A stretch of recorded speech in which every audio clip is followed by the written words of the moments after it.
हरिः ओम् श्री गुरुभ्यो नमः। ॐ वक्रतुण्ड महाकाय सूर्यकोटि समप्रभा निर्विघ्नं कुरु मे देव सर्वकार्येषु सर्वदा। गुरुर्ब्रह्मा गुरुर्विष्णुः गुरुर्देवो महेश्वरः गुरुर्साक्षात् परब्रह्मा तस्मै श्री गुरवे नमः। तस्मै श्री गुरवे नमः।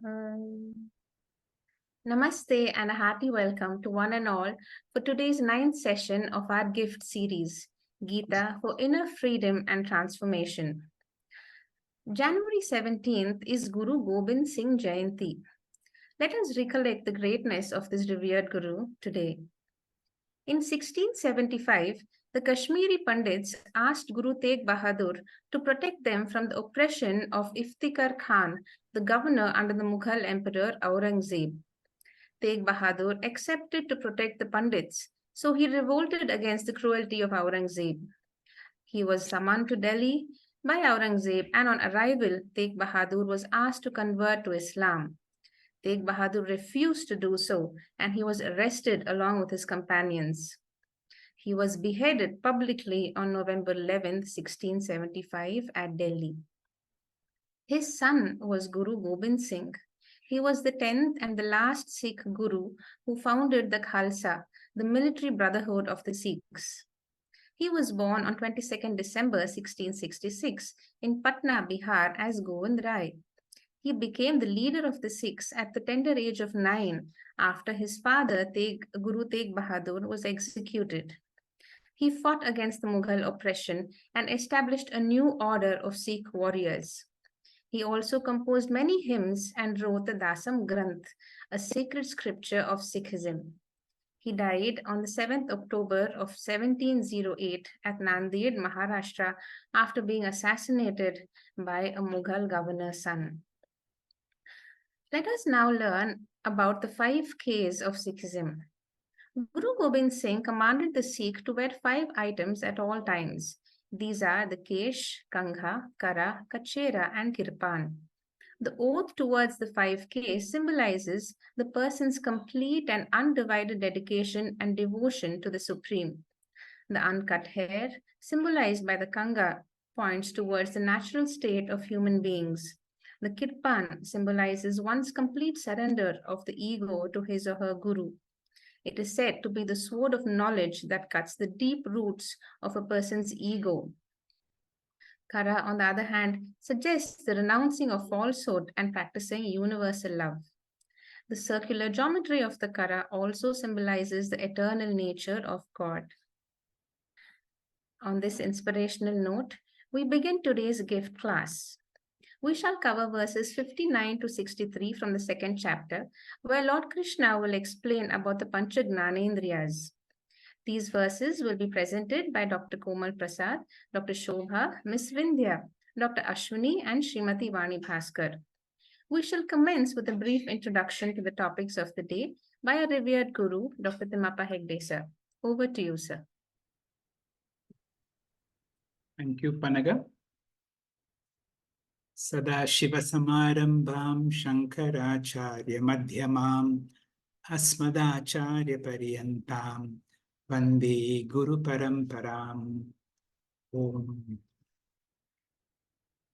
As we are dealing with the topic of Sthita Prajna, I would like to touch on a very popular book, a self-help and a leadership book by Stephen Covey on the 7 habits of highly effective people, where the first habit replicates what we understand is a Sthita Prajna, be proactive, not reactive. When Stephen Covey started his research work, he moved away from mainland USA to the Hawaii and spent a long time studying all the self-help sources. And you will see so much of what we talk of being proactive represents being a Sthita Prajna. Let us see how Stephen Covey defines success, and let us see how Vedanta defines success. True success is more than achieving wealth or fame. Instead, it necessitates personal growth and fulfillment. Let us see how Vedanta talks about success. Now, in this presentation, I will be sometimes going through what the Gita says and sometimes what Stephen Covey says. Now, in Vedanta, success means being utterly fulfilled when there is nothing more to accomplish, a state when there is nothing to do, there is nowhere to go, a state when you have accomplished meaningful goals and these goals are also beneficial to others. What is the most ultimate definition of success? The ultimate definition of success is given in a very nice Sufi story, where a certain Sufi saint with his group of followers are extremely hungry, looking for food. And it so happens that a rich person is hosting a banquet. They come there, the host welcomes everybody. When he looks at the Sufi saint and he says, "But I don't know who you are. Who are you?" But he says, "But I know myself." And he reflected how unfortunate it would have been if the whole world knew me and I did not know myself. In Vedanta, real success is knowing our true nature.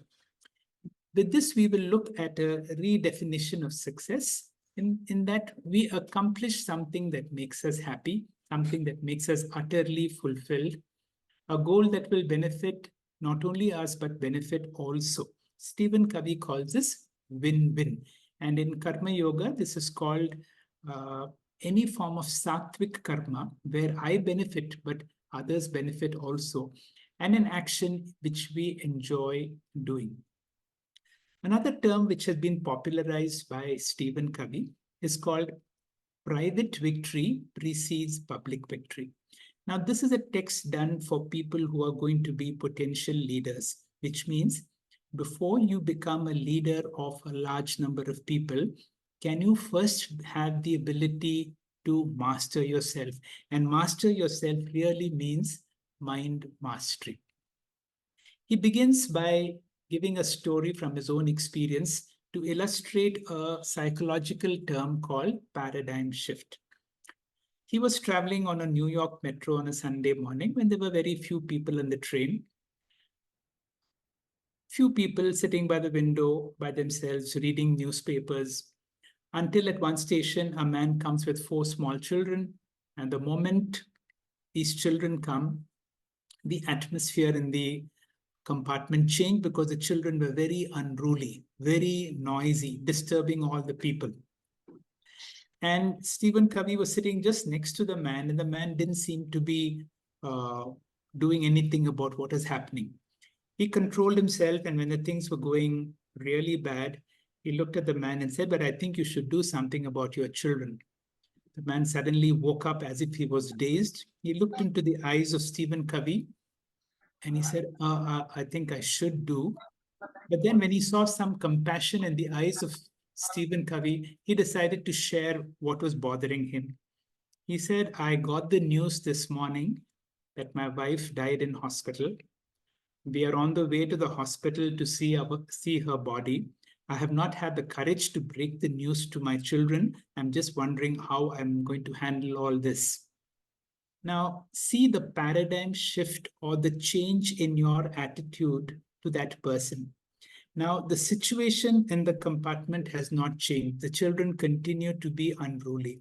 But suddenly you see the way you look at the person sitting next to you, instead of being upset, suddenly you have a level of concern. Vedanta, if it works on you, and that is what it should do, is bring about a paradigm shift. The paradigm shift is a day-night change, as nicely illustrated, which we will see in the next class. Ya Nisha Sarva Bhutana. What is night to others, to a spiritually awakened person, is day. That means what appears real to others is unreal to a person of Vedanta. Asatoma Satyamaya. And what does not appear real like Brahman is the only reality for a Vedantic student, and that is the paradigm shift. Stephen Covey talks about what is called a personality ethic versus a character ethic. Now, his book came at a time when America was going through books like Dale Carnegie's How to Win Friends and Influence People, which was really focused on a personality ethic where you present yourself, the way you dress, the way you talk, more than what is called the character ethic. And Stephen Covey emphasized on what is called a principle-based approach rather than a communication-based approach. In this habit, there are some things which we will see will is in accord to what is the Sthita Prajna. Take responsibilities for your life and decisions and focus on what you can do. Proactive people choose how to respond to a given situation. Proactive means making commitments and sticking to them. Proactive people take initiative. They act instead of being acted upon. Being proactive means taking responsibility for your problems instead of blaming others or any situations. Exactly what Swami Anubhavananda says, zero complaints. So he says responsible people have the ability to respond and not react. The word react here means to be upset.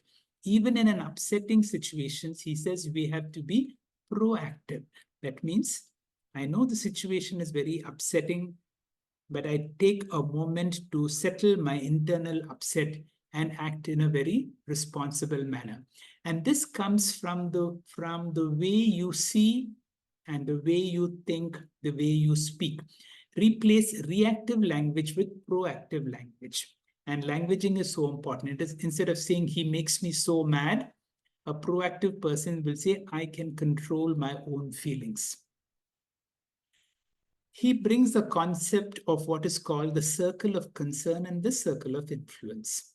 Now, when you listen to the news, we'll listen to many upsetting situations like the news of war or any form of oppression that is going on in a large scale. But I certainly know, although I'm concerned about all that, my circle of influence is limited. And therefore, can I focus all my energies on where I can bring in a difference, and that is the circle of influence. Now, this is again from Vedanta. Hurt and upset, whether justified or not, is always self-damaging. So whenever there is an upsetting situations, we have to somehow resolve that hurt and upset, because if this lingers on longer, then we damage ourselves more. We can be our worst enemies. Mahatma Gandhi had said something which can be transferred in our Vedantic language. It was in that time when the British were looked up as something very, we would see ourselves small in relation to the British. And Mahatma Gandhi taught the Indians to say, no one can take away your self-respect unless you give it away.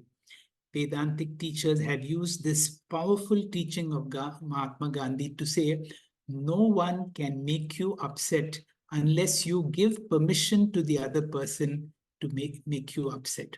And this is possible through titiksha. In the beginning of the Bhagavad Gita, when Sri Krishna wanted Arjuna, who was so upset, to calm down, he said, Matra sparshasu kaunteya sitoshna sukha dukkadaya agama paino anityaha tam stitikshasva bharata. His advice is whenever you interact in the world, you will find upsetting situations. The only method is you have to be mentally strong and always remember all these upsetting situations come and they go away. So whenever we go through this whole Sthita Prajna portion, we have to see how I can use each of these verses to see how I can be the master of my mind. The mind is something that I cannot see. Here is a model of our own brain, and to see how at all times, particularly when I know there is upsetting situations, I know I can be in control. Swami Paramarthananda ji has given us a wonderful inventory called the FIR. How frequently I get upset. Watch your intensity. Level 1 mental, level 2 verbal, level 3 in the body. And through the Sthita Prajna portion and through the study of the Bhagavad Gita, my recovery becomes much faster. And the pinnacle of the proof of your Sthita Prajna is whenever there is an upsetting situation, you will say, what? But very soon you will be able to tell, maybe not loudly, but silently within yourself, so what? So, with this background, let us look at each of these verses to see how I can be proactive and not reactive and to be a Sthita Prajna. The opening speaker is Dr. Komal Prasad.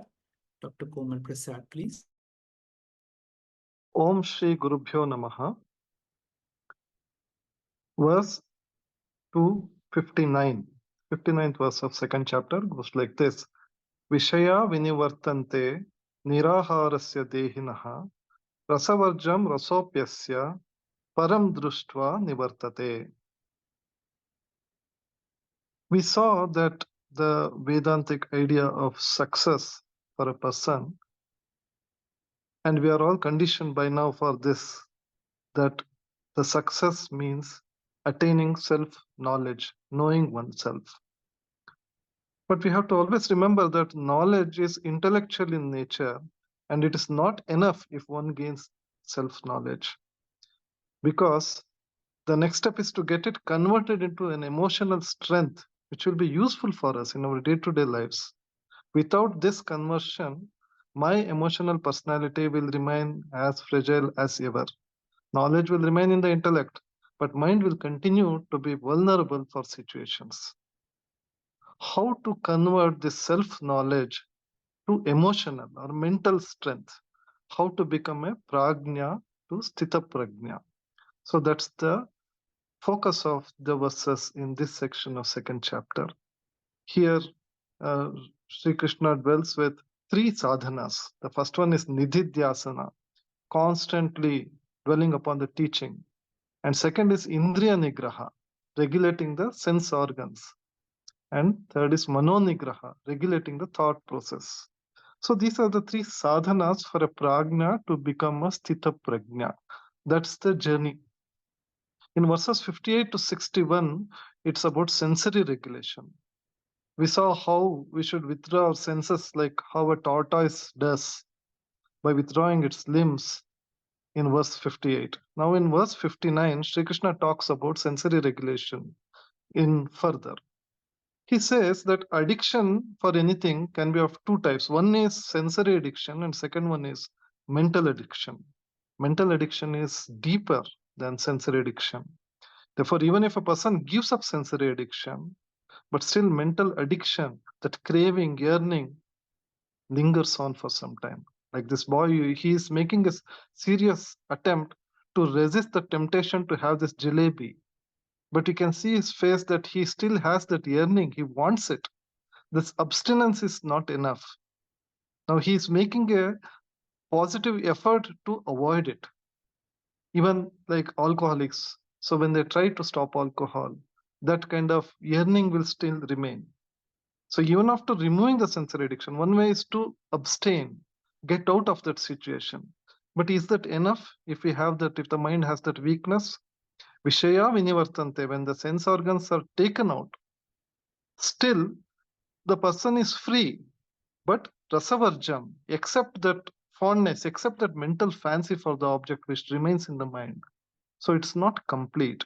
Many people become sannyasis and go to Rishikesh or Himalayas, and whenever they see people, other grihasthas coming from other places, Swami Paramarthananda says they feel they took a wrong path, wrong decision. So these people can be called hypocrites. They will face more problems than the people who are otherwise. That's why we say that growing out is more important than suppression. Suppression is dangerous. Growing out is very important. And therefore, until a person grows out, the rasa continues, the craving, yearning, the urge continues. Only the sense objects are gone. And when will this other part go away? In the next slide, we see Asya rasa api nivartante. Even this rasa, even that mental addiction will go away. When the mind's vacuum is replaced by spiritual ananda, when the object is not there and vacuum is created, and unless we fill it with something which is more precious, will again something else fall in that place. So what should fill that vacuum? We should fill it with the spiritual ananda, a superior ananda. The shastra gives that such an ananda. In fact, many people will think that a sannyasi or a jnani who has left everything, his life must be miserable and boring. On the other hand, they will be reveling in their different level of enjoyment, a purna ananda.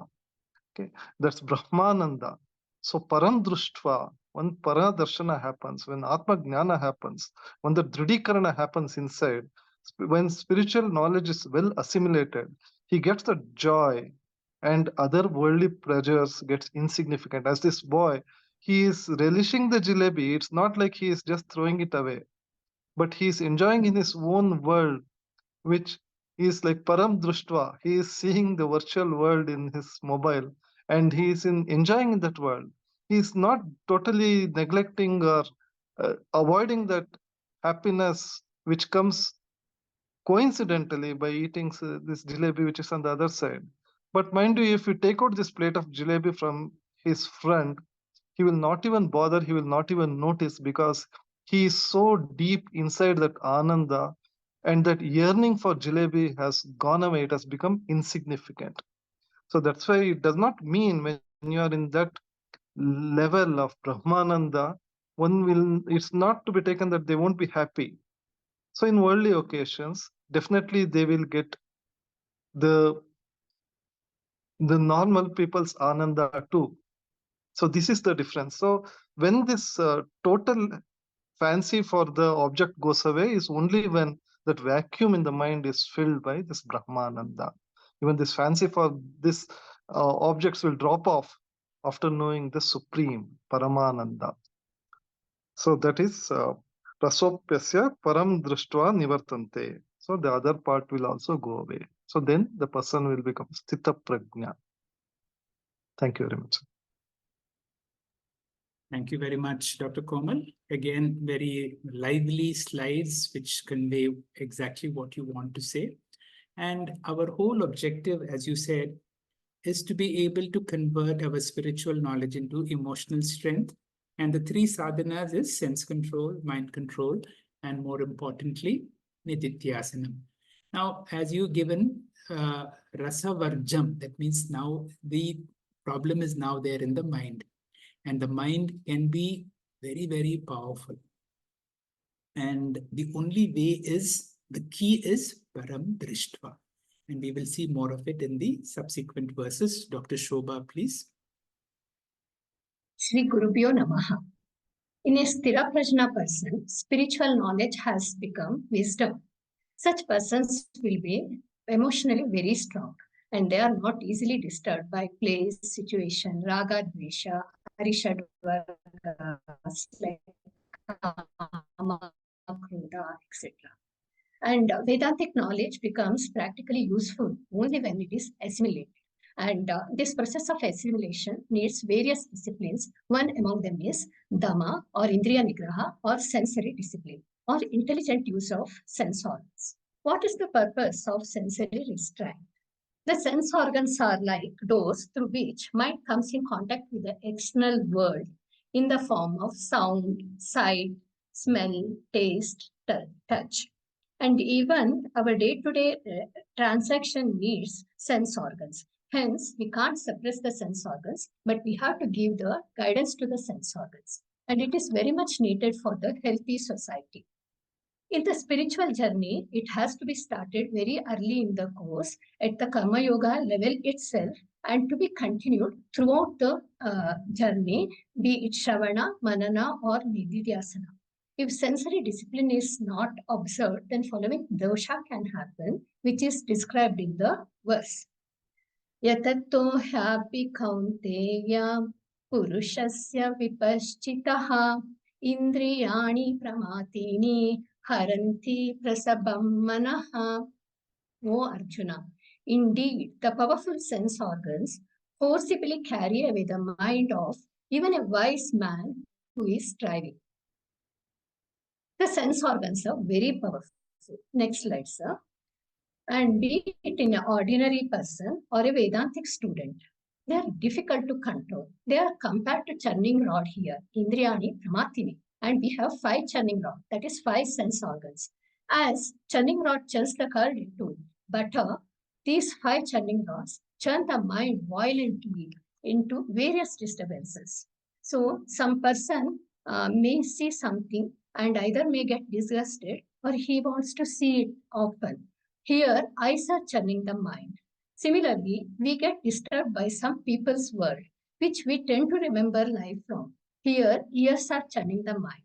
Eyes and ears are more powerful compared to others. But similar experience can happen with other sense organs also. So, external world in the form of senses, be it touch, smells, they will agitate the mind violently. So we know that intellect is a faculty which is concerned with the knowledge and discrimination. It knows what is good and bad. But the sense organ, along with the senses, they are so powerful that they can suppress the intellect, forcibly take away the disturbed mind in the direction of sense objects or Vishaya.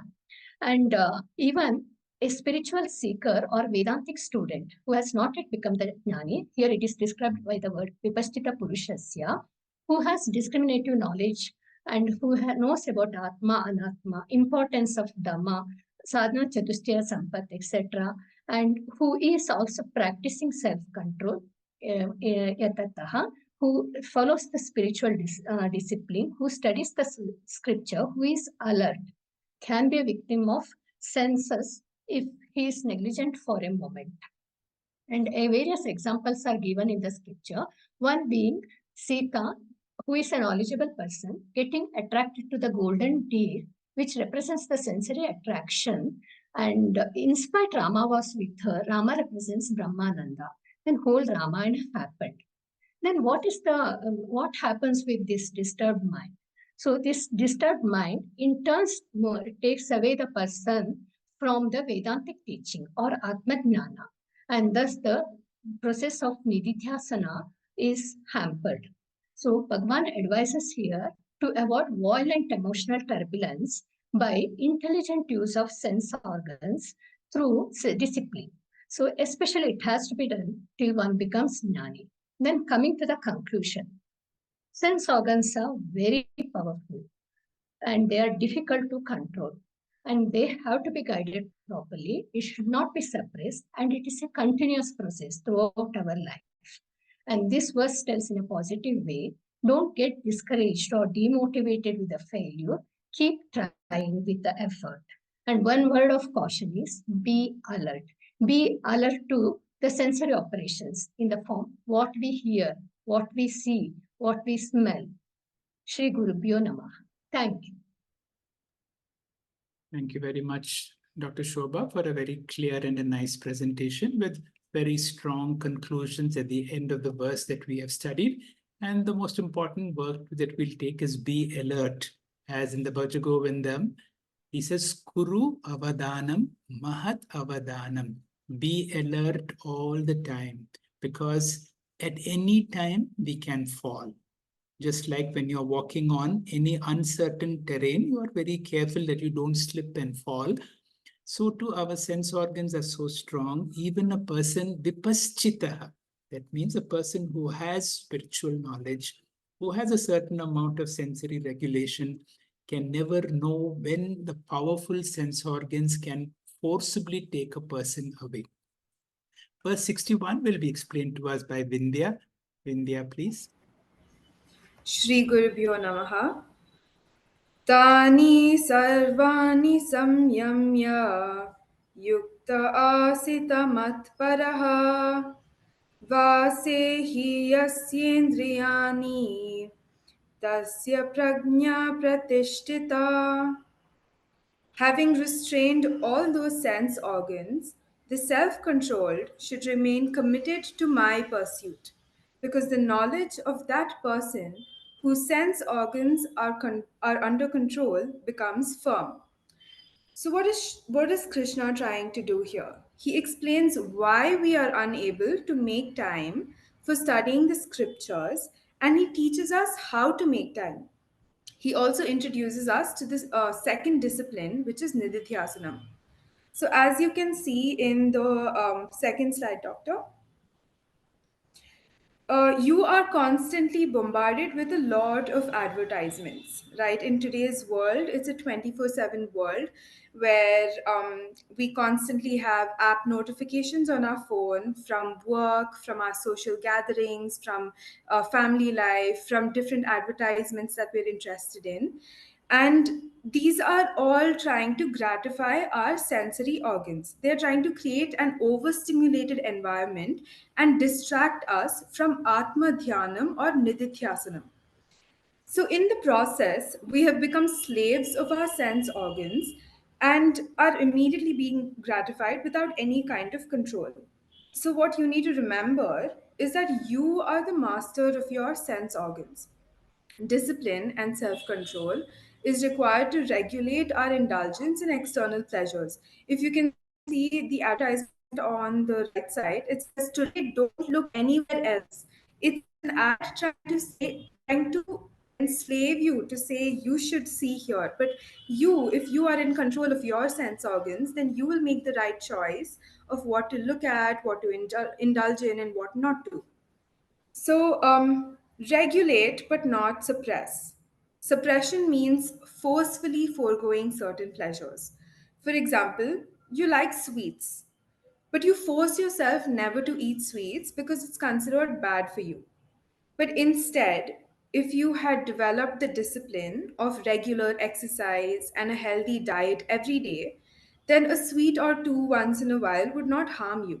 In fact, you would actually relish the process of eating the sweet and enjoy it guilt free. Similarly, develop self control for all other worldly pursuits. Too much of anything is not good for you, like watching movies, going shopping, going out with friends. Everything must be done in moderation. The good thing about self control is that it gives you a lot of time. This is because you're not indulging in anything for too long. So, having a routine and sticking and being disciplined about how you utilize your time is very important. Fourth slide, Doctor. Okay, so now Krishna has explained why, people say, I'm not able to come for Vedanta classes, I'm not able to present. So then Krishna said, yes, but I know why. And he's given this long list of reasons as to why you can't. He's saying you are distracted, you're diverting your attention, you're not making time. Now that you have all this extra time, Krishna cleverly comes back and puts you back in the loop and says, now that you have time, you can indulge in all Vedanta practices. So he says, after explaining the importance of regulating your sense organs, he nudges you to engage in the study of Vedanta. He says, the person whose sense organs are under control are able to assimilate spiritual knowledge faster because they're efficient, balanced, and have more time. Now, I just want to explain this picture of Krishna on the reins of the five horses. These five horses represent the sense organs, and Arjuna is at the back. So, Krishna represents our higher conscience that we have given charge to of our life. So that's the meaning of this verse. Hari Om. Thank you, Vindhya, for a nice explanation of another very important verse. Now, the key word here is yukta asita matparaha. As you gave in that example of the chariot example, wherever the Bhagavad Gita is, you see that chariot example. Yukta asita, can you place me in the driver's seat? This is the, once the sense organs are under control, tani sarvani samyamya, that means all the sense organs are controlled, then you place me on that higher seat. Then of course, yasendriyani, the sense organs are under control, and then you become a sthita prajna. Verse 62 will be explained by Dr. Ashwini. Dr. Ashwini, please. Thank you, sir. Om Shri Gurubhyo Namaha. Dhyayato Vishayan Pumsaha Sangasteshu Upajayate Sangat Sanjayate Kamaha Kamat Krodho Bijayate. For a person who is constantly thinking of the sense objects, a fondness for them arises. Now, from the fondness, desire is born, and from desire, anger comes. Now, Lord Krishna talks about the thought discipline from this verse onwards, which obviously is more difficult than sensory discipline. Restraining the sense organs physically is a lot more easier than controlling the mind. As Swamiji says, mind can just go for a beautiful walk on beach even in the middle of the class. Therefore, thought discipline is very challenging and extremely important as well.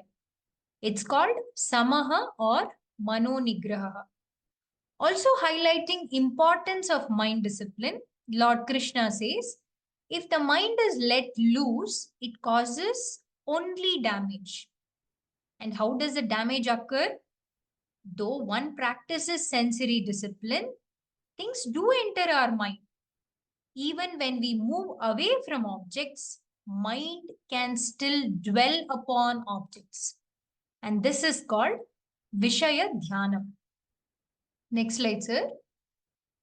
Now, looking at this verse through the Bhashyam, it is very simply explained. Dhyayataha chintyataha vishayan. Shabdadi vishaya visheshan.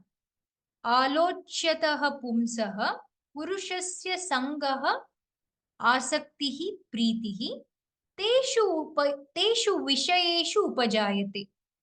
Sangat pritihi sanjayate samutpadyate kamaha trishna. Kamat kutaschit pratihatat krodaha abhijayate. Very simple.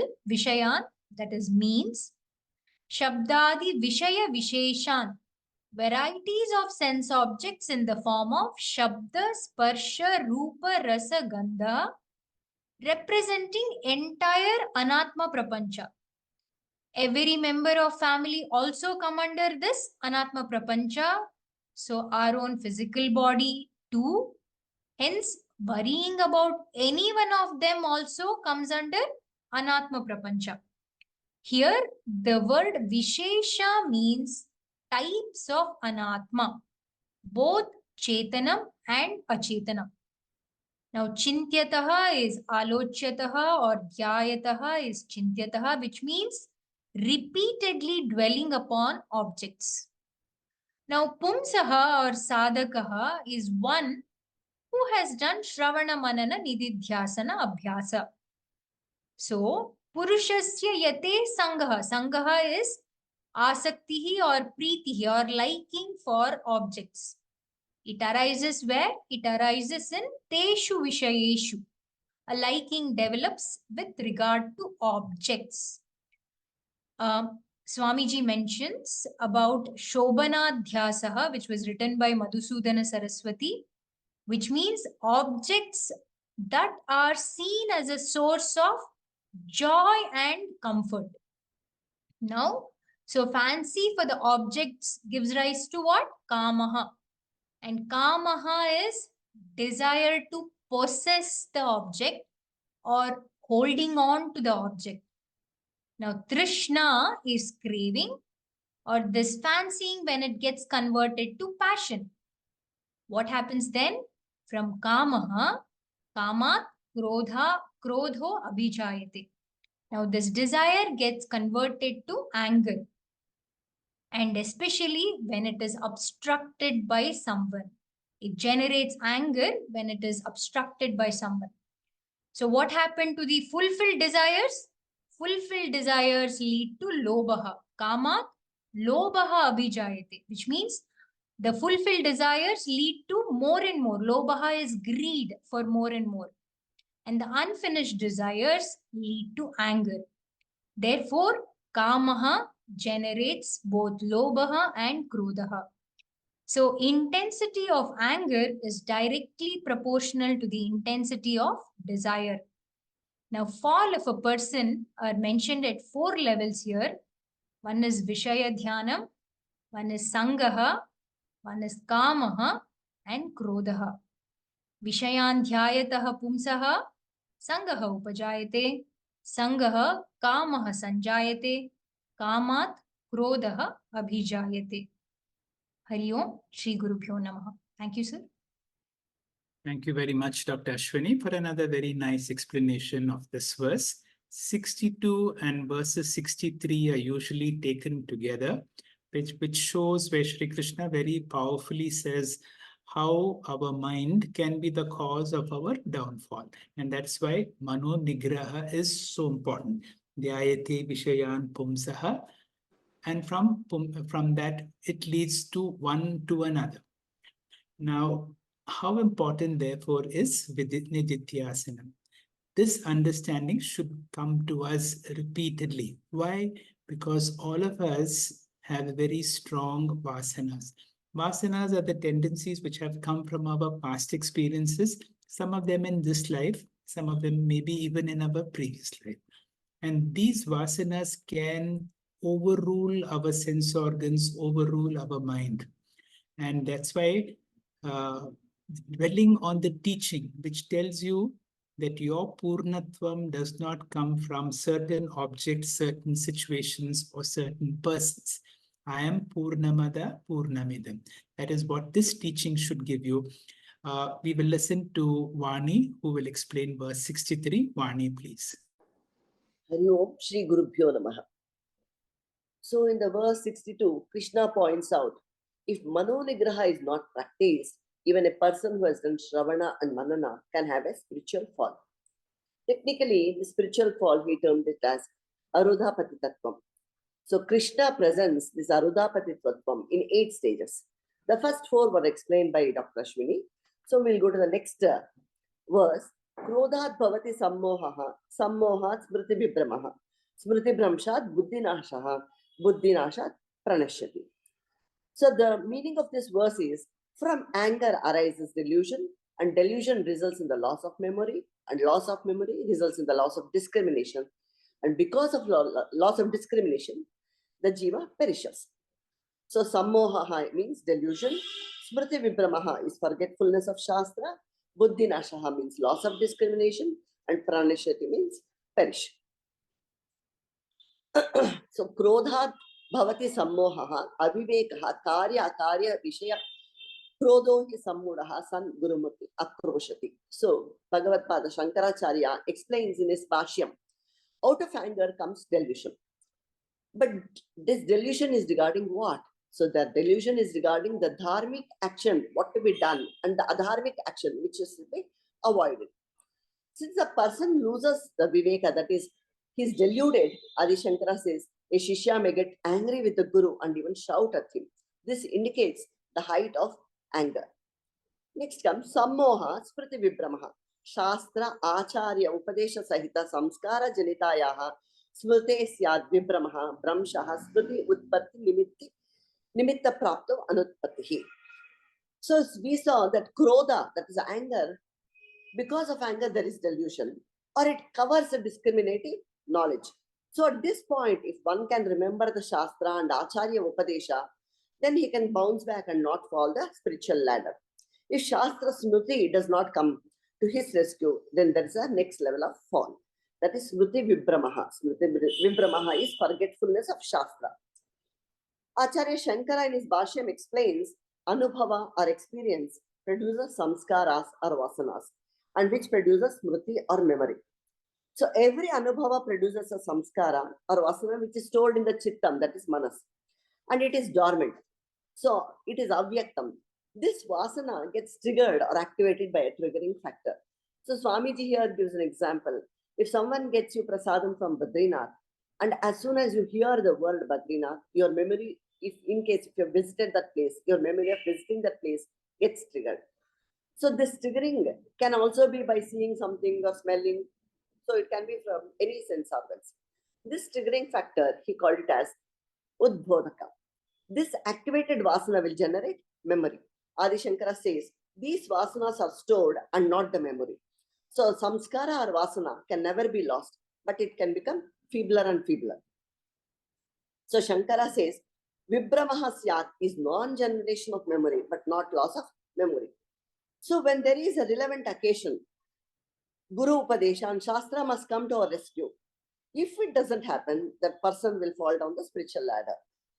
So the next one is Tataha Smriti Bramshat Buddhi Nashaha. Karya Akarya Vishaya Viveka Ayugyata Antakarnasya Buddhe Nasha Uchyate.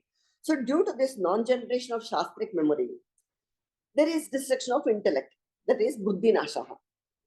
The intellect loses its discriminative capacity permanently. The intellect loses its discrimination regarding the do's and don'ts, that is Dharma, Adharma, Viveka. So Sammohaha and Smriti Vibramaha refers to the temporary loss of discrimination, whereas Buddhi Nasha is permanent loss of discrimination. The next is Buddhi Nasha Pranashyati. So once the Buddhi is destroyed, the very person or Purusha or the Jiva perishes. Here it is not the death of the physical body, but when a person loses the discriminative power, that is Karya, Akarya, Viveka, he loses his humanness. A Jiva is a Jiva as long as his intellect is fit for analyzing the do's and don'ts. Only then he can work towards the four Purusharthas, Dharma, Artha, Kama and Moksha. Because of Buddhinasha, that is destruction of Buddhi, he cannot work towards any Purusharthas and definitely not towards the Parama Purushartha, that is Moksha. So there is a destruction in the spiritual life. So Pranashyati is, that is he perishes. So the verse 62 and 63 covers the 8 stages of spiritual fall, starting from Vishaya Dhyana. So Vishaya Dhyana, Sangaha, Kamaha, Krodaha, Sammohaha, Smriti Vibramaha, Buddhi Nasha and Pranashyati. So we see it starts with Vishaya Dhyana. So for a spiritual student, the Vishaya must always be Atma Vastu, not Anatma Vastu. So always we have to watch our thoughts. As the famous philosopher Lao Tzu says, watch your thoughts, they become your words. Watch your words, they become your action. Watch your words, they become habits. And watch your habits, they become character. And watch your character, it is your destiny. Hari Om. Thank you, sir. Thank you very much, Vani, for another excellent explanation of this verse, verse 63. We went through this ladder of fall. And therefore, watch your thoughts. Vishaya Dhyana. Now, if there is too much dwelling, then it overpowers the mind. Vishaya Sangaha, then Kama arises, or desire to possess that object. If Kama is obstructed, then there is Krodha. Krodha leads to delusion or temporary loss of discrimination. Smriti Vibramaha, loss of knowledge. Buddhi Nasha, a worsening form of a discrimination. And finally, a person ceases to be a human being who is spiritually evolved. So thanks to all the speakers who made a nice presentation based on Swamiji's teaching. Over to you, Panaga. Hearty thanks to all the participants who joined us for today's session. A sincere thanks to our speakers for presenting the most delightful verses of the second chapter. Friends, Param Vedanta thanks all of you who contributed to our collective Guru Dakshina. We request you to kindly update the Google form shared earlier in our WhatsApp groups. These details will help us appropriately account for the contribution and issue you a receipt. Continuing our study of the Kathopanishad, we shall be back on Friday, 19th of January 2024 with our 11th session, with verses 21 to 25 of the Dvitiya Valli of the Prathama Adhyaya. Do remember to join us on time and benefit from the enlightening knowledge of Yamadharmaraya. This brings us to the end of today's program, and we conclude with our Shanti Mantra. Om Purnamada Purnamidam Purnat Purnamudachyate Purnasya Purnamadaya Purnameva Vashishyate. Om Shanti Shanti Shanti. Harihi Om. Shri Gurubhyo Namaha. Harihi Om.